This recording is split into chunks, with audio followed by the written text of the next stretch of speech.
Hi, I want to talk to you for a few minutes about using sources in your writing because the cause and effect essay that you're going to be starting on this week requires you to use material from the Brent Staples essay or the Camille Sweeney essay that's included in this module's assignment. Using sources in your writing helps to get your point across.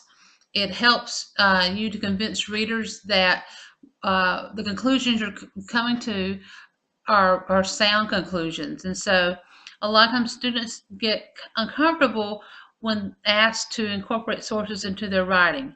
But you have a chapter in your textbook, chapter 4, which is dedicated entirely to working with sources. This chapter, Working with Sources, is a great chapter to guide you on how to use source material in your writing. Now, many of us know how to use a direct quote in our writing, and that's not a problem. Direct quotes are great. However, too many of them tend to make your writing not your writing. You're just basically, using other people's writing and then plugging in a sentence or two from your own to make it sort of sound like yours. The majority of source integration should come in the form of either summarizing source material or paraphrasing source material. And so if you look with me on page 30, starting on 38, the different types of sources. The book outlines types of sources being common knowledge source material, someone else's data, thoughts, and observations, and then the third one, which is simply your own thoughts and observations. The majority of your writing should be your own thoughts and observations. However, sometimes you need to find someone else to back up what you're trying to say, and that will be number 2, which is someone else's data, thoughts, and observations. The key thing is, ladies and gentlemen, is you do not want to be found to have plagiarized your paper, which is simply using someone else's work and not giving credit, and in essence saying this is my work when really it's not your work. So there's in the course syllabus, there's I would say probably 2-page document, maybe 3-page document about what plagiarism is. So make sure that you give credit when you use somebody else's words. That means if you directly quote a source, you can put that information in quotation marks and you include an in-text citation. If you paraphrase someone else's work, which means you use your own words, but the thoughts still belong to someone else, you do it, use an in-text citation, and you give credit. And even if you summarize someone's work, you have to give credit because the ideas don't belong to you. And so on page 39, it talks about using direct quotations, paraphrases, and summaries. Again, direct quotations are easy because all that requires is copying and pasting the quote from the source into your paper and then using an in-text citation to show where the information came from. So that's an easy one. The thing I want to caution you on, though, with direct quotations is that you do not overuse them. Typically you choose material for direct quotation that could not be reworded without the meaning being lost, and so you want to find those statements in a piece of work, in a source, that are powerful and would be damaged if you tried to paraphrase them or summarize them. So direct quotations, again, don't overuse them. And your book states that if you use the exact words from a source, you must put the words in quotation marks and identify the source. And you identify the source through the in-text citation, which is simply the information that is listed in the parentheses. I'm going to flash my book up here and kind of guide you through this. One day I'm going to figure out how to show a screen on the page and let me talk over it. But if you look with me on page 40, you've got a sample of direct quotation right here. You see it? I don't want to be flipping anybody off. But if you look, that paragraph opens up with David M. Eberhardt in his article Facing Up to Facebook writes about the positive effect Facebook can have on new college students experiences. Opening quote. As these early connections develop, individuals can view their friends or groups' pages and may discover that their peers are also stressed by the amount of reading they are suddenly confronting, frustrated by limited student parking, excited about their first weekend on campus, or feeling many other emotions common to new undergraduates. And then close quotation mark, and then open parentheses, the number 20, close parentheses. So that direct quotation is from a gentleman by the name of David M. Eberhardt. And the person writing this sample decides to use what's called an identifying tag at the beginning of it. And then at the end of it, just putting in parentheses the page number from where the source material came from. Had the identifying tag David M. Eberhardt in his article, had it not been in there, we would have to identify him at the end of the quotation with the author's last name and then the page number 20.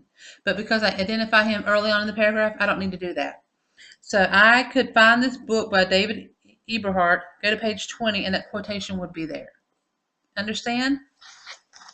And then they give you another blurb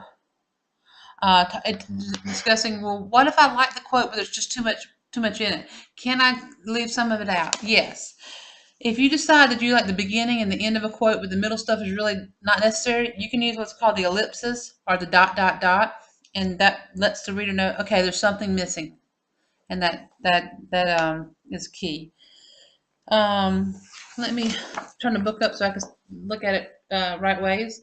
The paraphrase, that is another means of incorporating source material into your writing. And a paraphrase is simply you taking a source, reading it multiple times, understanding what the source is about, and then putting it in your own words. The book states that a paraphrase is a restatement of the main ideas of a quotation in your own words, and it says paraphrase literally means similar phrasing. So it is usually about the same length as the original. Paraphrasing is a difficult task because you, the writer, have to represent the original ideas without using the original phrasing. And what that means is you have to truly understand what the passage is about in order to rewrite it in your own words. And that takes not one reading, not two readings, probably three readings, because you have to read it, annotate it, mark it up, and then try to put it in your own words without copying the phrasing. A lot of us have maybe thought, oh, I'll just change the words, I'll get the thesaurus out, and I'm okay. Well, no, you really need to understand what the passage is about. The book states to force you to write the paraphrase in your own words, you might read the material, put it aside, and write a sentence or two from memory. Then compare what you wrote with the original to ensure that you are similar but not exactly the same. Taking a unique word or phrase from the original would make you guilty of plagiarism. So you cannot just get the thesaurus out and just say, okay, I'm going to trade this word for that word and this word for that word, because you really don't understand what the passage is about. So paraphrasing requires multiple reads. And so, again, I put it in my own words. Does it belong to me? No. The idea came from somewhere else, and I have to give credit. You got to give credit where credit is due. And then the third type of incorporating of source material into your paper is the the summary. The summary is the easiest one because a summary by design is short and sweet. A summary hits the high points and that's it. There's not a lot of detail in a summary. But because you are summarizing somebody else's source, you got to give credit. So again, I summarize, put my own words. The idea doesn't come from me, so I still have to give credit. And credit is always given internally through the in-text citation, and then again on the works cited page. And so if you will look on page 43, it gives some examples of MLA citation examples.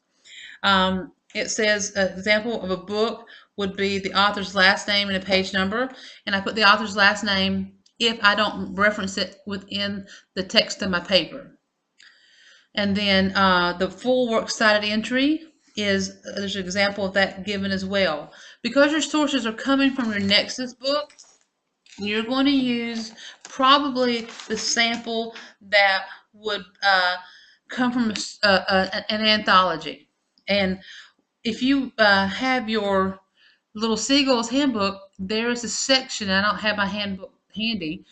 There's a section about MLA citations, and you can look for how to write a works cited citation for a source from an anthology. And what we can do is we can work on it together. I will find the pages listed in the Little Seagull and direct you toward them.